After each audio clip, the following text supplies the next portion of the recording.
Hi, everyone. My name is Cynthia Ruiz, and I'm one of the co-founders of the Yo Tambien Healing Movement. And I'm so excited today to have a conversation with a good friend of mine that is an author in the Yo Tambien Healing Movement, Stories of Healing and Hope. And I'm going to let her introduce herself, but let me just say she is one of my sheroes because she is one of the most amazing Latinas you'd ever want to meet. Help me welcome Dr. Anita Sanchez. Thank you, Cynthia. Don't you love it how family loves each other? So I feel that way about you, and I'm so glad that you came into my life. And I'm a consultant, trainer, speaker, author, as you know, of Yo Tambien, and of 4 other books in the last 2 years.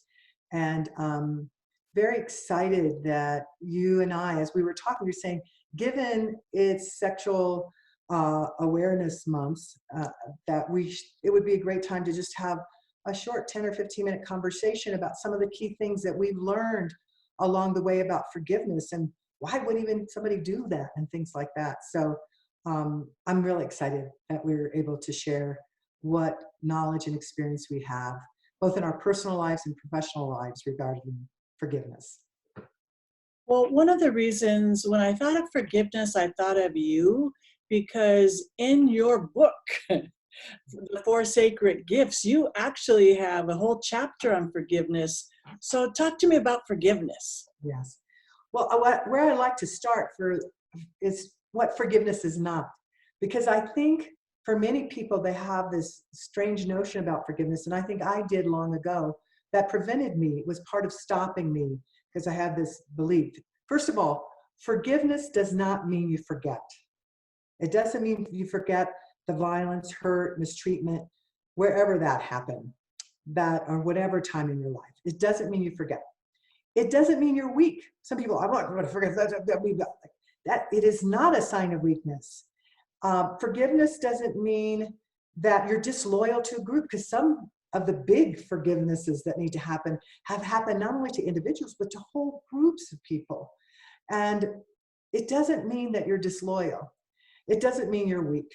What forgiveness is basically loving yourself so much that you're unwilling to carry the burden of all the energy that it takes carrying the hurt, the mistreatment, the resentment, all those kinds of things, continually carry it with you instead of releasing it so that you can use your energy now to create what it is you want in the world. And part of what you may want to create is exactly systems and structures and things that will prevent those kinds of hurts and mistreatments even happening. But as long as you keep carrying that, it creates great wounds. So forgiveness is a pathway to freedom. When I think forgiveness is a pathway to unconditional love of yourself and then ability to do that for others. And then forgiveness, an indigenous elder, Basil Braveheart, this summer, we were together and he said, "Oh, you're the forgiveness lady." And I said, "Well, some people do call me the forgiving the unforgivable lady." And he goes, "Well, I love everything you're doing, but I want you to consider this too. Forgiveness is a pathway to your divinity." And I just like, oh, yes. Doesn't that sound like elder wisdom, Cynthia? Well, I actually got chills when you said that. I mean, that's powerful. And I think what people don't understand is that forgiveness is not really about the other person. Forgiveness, like you said, it really helps you and sets you free so you're not energetically attached to that other person. So why do so many people have trouble with forgiveness? Yeah, I think part of it, as you know, is that um, I think part of it is that the hurt can be so raw, or you're in it and it's continuous or something. And so it makes it like, people really feel like you can't. And that's the illusion of pain. So growing up and having experienced years of childhood abuse, and then also then at 13, having the race-related murder of my father, I thought, oh my gosh, how am I ever going to forgive all the things that are going on? What that did is, over time, when you keep carrying those hurts, it becomes almost part of your identity. And fortunately, very early on, because I had so much support with elders and just nature and just amazing people in my family, that I was able to begin to see the contradiction that this wall that I put up to keep out the bad stuff can't decipher between bad and good. So I was also keeping out wonderful people in my life. Like I think about the wonderful women and Abel who are the co-authors of this book with their amazing wisdom. You know, if I was back there in my teens and my early 20s, I don't know that I would have trusted to do this. But one doesn't have to wait until they're, you know, sitting in retirement or something else. You can go back. You can start really early letting go. And so one of the things I want to suggest is that when people hear forgiving the unforgivable, especially, they think of the huge things and they're just like, so start with the little things. Start with really forgiving that spouse who forgot your birthday 3 times in a row. You know, consider forgiving that boss who, you know, constantly is taking this thing off of your desk when you ask them not to, that you need that there, and for whatever it is. Start with the littler things, and then what you get is muscle, you get practice. But I'll also tell you, in this time right now with all the health issues, all the concern with the pandemic and that, is that we know from science studies, major universities, that forgiveness also has a biological effect. When one forgives, your heart rate variability is more smooth, stress goes down, diabetes, all sorts of really horrific health things that we don't want to have those. We want to live well until it's time to go, right? And so forgiveness really is, as you and I were both saying, for self. So tell me more about some of the jewels that you would want to share with people listening to us about forgiveness. Well, I think, I mean, it's obvious when we think of forgiveness, we think of forgiving others. For me, in my healing from sexual trauma, the key piece to that was forgiving myself.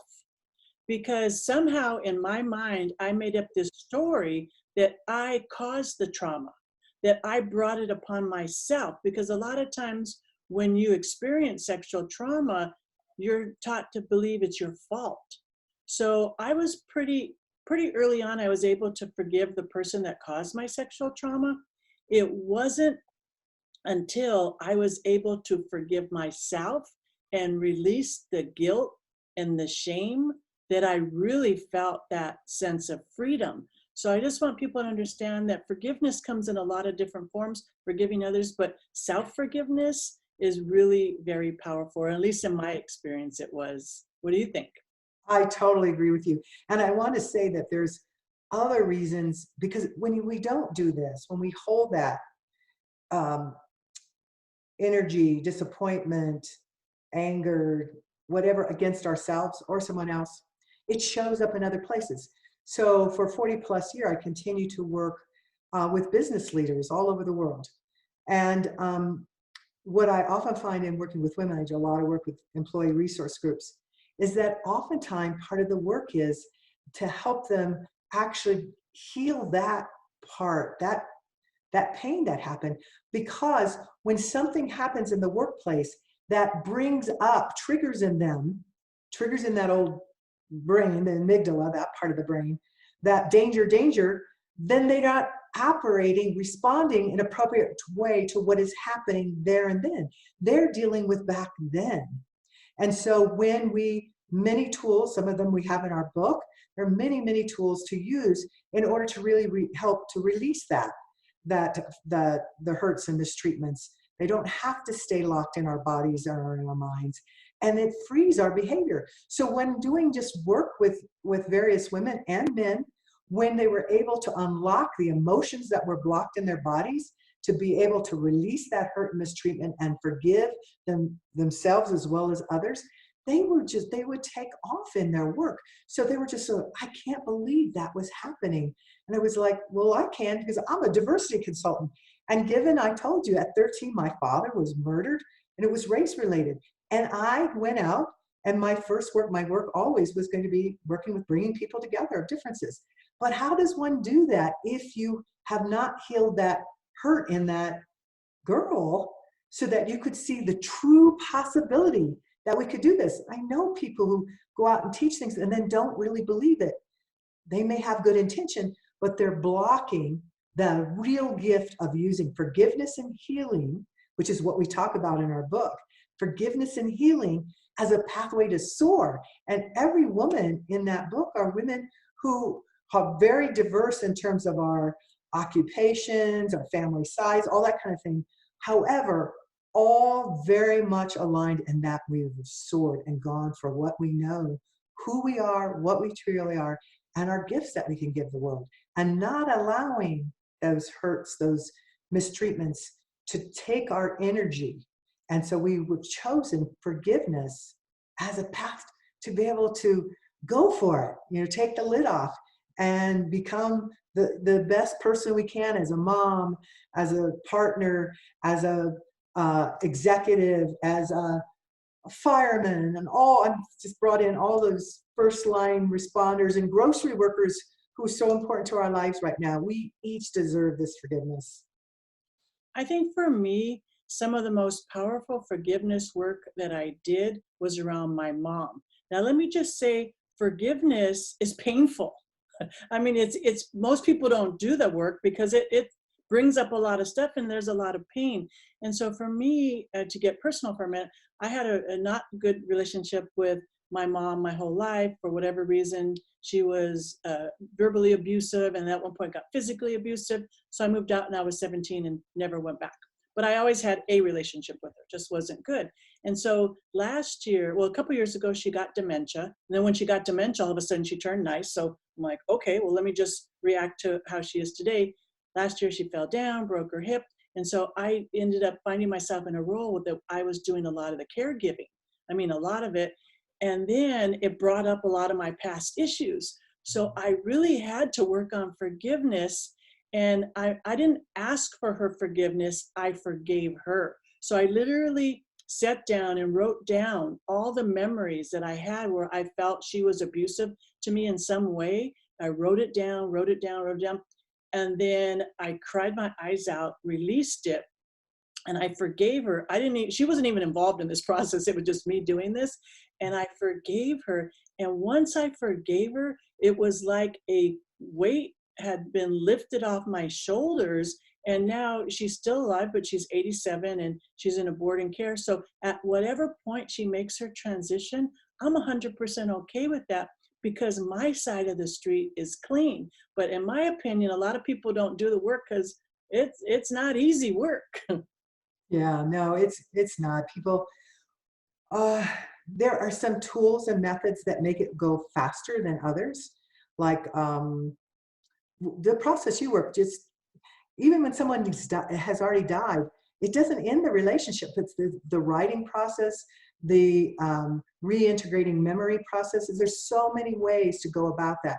So the key thing for me too, as you just expressed, is you can find that wisdom sometimes inside yourself, just as you did, and from the work that you've been doing. But you can also go and seek help. And that help can be two-legged. It can be professionals and various arenas, but it also can be just going outside and being more in nature, getting more in touch with the wholeness of who you are. And that will be part of the drive to help you just go, wait a minute, I want this more in alignment. I want to be a whole healthy being, spiritually, mentally, emotionally, and physically. And so I'm willing to do the work. And what I will say, it is work. So I think somebody would be fibbing if they say, oh no, it's just real easy, just take it off. However, I can't imagine living life without this freedom. It changed everything. And it also created the muscle so that I could continue to use that gift of forgiveness. So I don't have to take years or even decades to have some, but rather I can decide and release and go back into self-love and ability to love others and free them of being pinned into that particular mold, not only myself, but other beings. And that's not who I am. And I don't think that's generally any of us. We want to be whole human beings who are life-giving forces to each other. Well, there you have it, folks. Yeah. Forgiveness will set you free. Yes. That seems like a good note to end on. Thank you so much, Cynthia. It's always good to be together. Thank you. I enjoy our time together. Until next time. Bye.